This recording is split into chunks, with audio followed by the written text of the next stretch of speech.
السلام علیکم.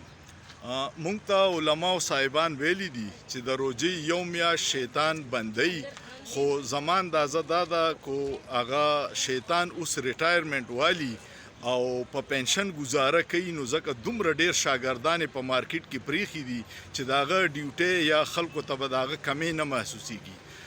په روژه کې ګرانتیا د صحت ته رسېدلې ده چې ځینو شیزونو ریټونه وګورې نو ته به وایې چې دا شیطان یې هسې بې ځایه بدنام دی. نور موږ ټول د شیطان هغه کار کوو او حکومت په دې هکله بالکل ناکامه دی.